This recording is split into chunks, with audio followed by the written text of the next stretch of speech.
Oh my God, Trump is such a racist, he's deporting Mexicans. Well, let's go back a few years and let's talk about that. Because there's been a little bit of internal controversy here on this channel that's been building for the years. And now we're kind of unloading a few things and figuring things out. Trump deporting Mexicans. What did I do?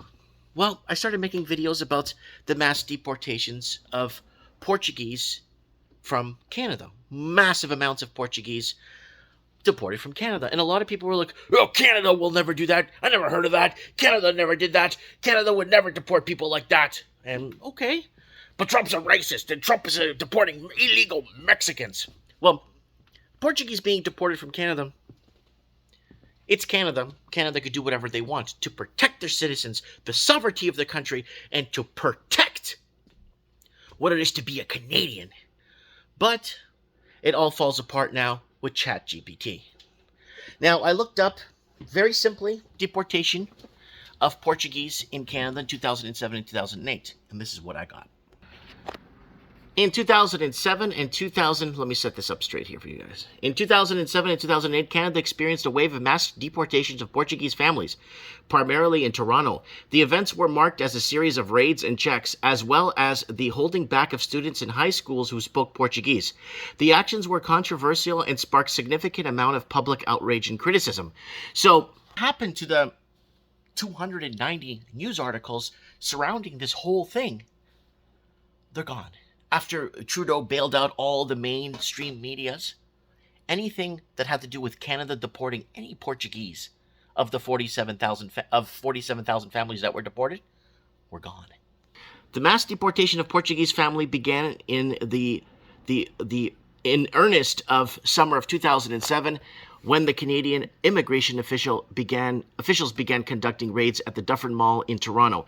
The officials were targeting individuals who have overstayed their visas or who had entered the country illegally. Many of the individuals caught up in the raids were Portuguese, and the actions of the immigration officers were criticized as being heavy-handed and indiscriminate. So, outside the mall, and they did it at the high schools and stuff, where they would target, you couldn't get in or out of the mall if you couldn't prove you worked. Yeah, but Mike, they're protecting Canada. They're doing the best thing for Canada. Well, here's the problem. They were given visas when they arrived to Canada because of the workforce, because who do you think built Toronto, Hamilton, Oakville, Mississauga? The Portuguese. So what happened? Well, we were given work visas, but we were given a work visa to path to citizenship. Guess what happens to the path to citizenship? We're not doing that anymore. We changed the law. We don't want you in our country no more. The Dufferin Mall raids were just the beginning of a broader campaign to crack down on illegal immigration in Toronto. In the months that followed, Canadian immigration officials conducted series of vehicle blitz checks, which involved pulling over vehicles in certain areas of the city and checking the immigration status of occupants. Again, many of those caught up in the checks were Portuguese, and the action of officials were criticized for being racially motivated. When I tell this to you guys, that the reason why I left Toronto was because I would be driving my car, the police would pull me over and ask me, "Are you Portuguese?" When I go work for employment for a job, "Are you Portuguese? We're not hiring your kind here." And I got employers, and I could tie it to T4s and locations, and were companies that they found out I was Portuguese and they fired me because they don't want us there. The mass deportation campaign extended into schools in the area, in particular students at Archbishop Romero Catholic Secondary School in Toronto were affected. The school had significant Portuguese population, and many of the students were either immigrants or the children of immigrants. They come here, have a kid, and then the kid becomes Canadian, and the parents they got all kicked out. They have to wait till the kid turns 18, and they try to reverse that law against the Portuguese. So if you have a kid here, your kid's born Portuguese, not Canadian. But birth tourism from China is A-OK. And students were either immigrants or blah, blah, blah. In some cases, the students were held back a grade to prevent from graduating because they did not have the proper documentation to remain in the country. Even though they were born, a lot of these kids were born in Canada from Portuguese parents. Yeah.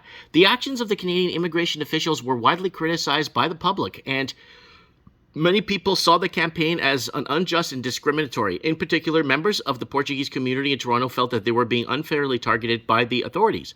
The mass deportations also sparked protests and demonstrations, as well as calls for changes in the immigration policies and the Canadian government.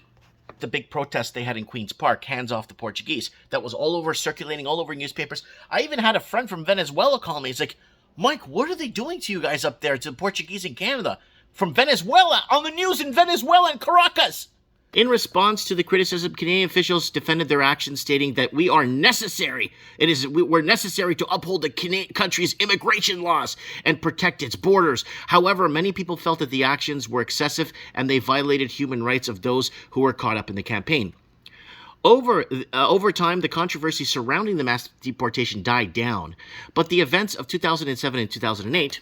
No problem with Canadian immigration officials cracking down on immigration and all that and protecting our borders. I have no problem. But when they target the Portuguese and then they don't mention that they took their status, or they didn't allow them through their path of citizenship that they were given at the start, why would they come here, build this country, and get kicked out? That's why the European expansion in Canada is dying off. Now, they're advertising for Portuguese now to come to Canada, help work in the workforce. So if you're in Portugal, don't come to Canada.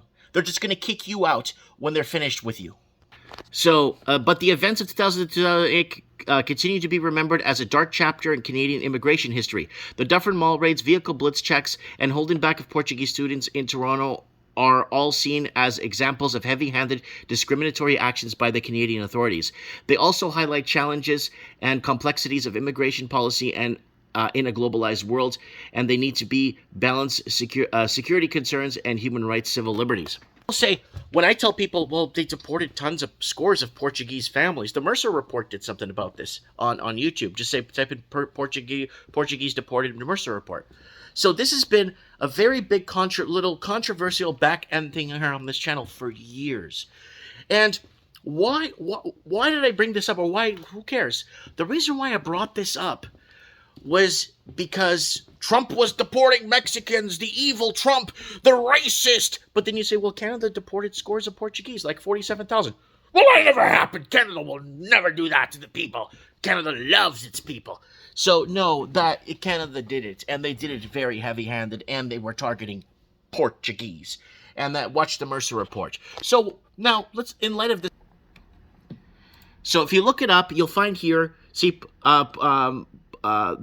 Portuguese media as well has raised concerns about the removal of hardworking nationals, and with kids born in Canada too, Canada studying, working. I'm just trying to see if I can find. I open these and it goes, yeah, see, foreign labor is shown the door. So when you open that, I have to pay for it. It's not free. So why am I bringing this up? Well, the other day on Mike in the Night, we had Mike in the Night last night on Rumble. You're going to want to watch Mike in the Night. Canada's relationship with the U.S. needed rebuilding post-Trump ambassador. So here it is. So post-Trump. So this is how much. So Trump deporting Mexicans. I came out, made a video about the mass deportation of Portuguese. 2 months later, all those articles were taken down. All the articles that we reference. Why? It's what pisses me off is I don't care that happened. Yeah, I do care, but it's because all these. Yeah, but what I do care about is people saying that it never happened. It never happened in Canada. That's what pisses me off, is people telling me that never happened. That pisses me off. So they need to watch this. Watch this relationship with the U.S. needed for rebuilding post-Trump, says Ambassador Hamlin. So there it is right there. But the problem is, I think they are so everybody in Canada loves Barack Hussein Obama. America dropped 26,171 bombs in 2016. What a bloody end to Obama's reign. According to new figures, the U.S. dropped nearly 3 bombs every 24 hours a day. Dare we think how Donald Trump will continue this legacy? He actually shut that down, the Guardian. So I'm not sure this guy got a Nobel Peace Prize for doing this, but I'm not sure, see, this Canada hatred towards conservatism or independence and freedom of speech, Canada has a major problem with that. But they love Obama. They love Obama. Guys, don't forget to check out Mike in the Night last night. We had some really good callers on Rumble. And Looking at real estate houses here. I was looking at this video the other day here in Vancouver for this house in Vancouver. 2 bed, 2 bath. What was it? What was the price on it? Here we go. 5.5 million bucks for that thing. And I'm just looking at if you were to use 1 year's wages, property tax, like everything to pay that for a year, you could probably buy one of these free and clear. Because the monthly payments on this, on 5.5 million, I got $18,900 a month. This could like pay this off like pretty much in almost a year, pretty much, with taxes and fees and all that stuff and all that stuff. But anyways, I'm just things out here. But anyways, I wanted to bring this up so people could understand that this was a big thing. And now that there's no proof of it in any media form at all anymore, this was front and center, front page for 2.5 years. And then I guess it died down and they deported the people they needed to deport, which is fine. But if you're in Portugal, do not move to Canada. Don't come here.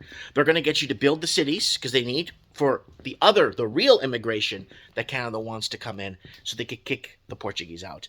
Stay in your country, keep your sovereignty, keep your language, keep everything. Just forget about everything else. Anyways, Mike Martins here. Thanks for watching. I have spoken.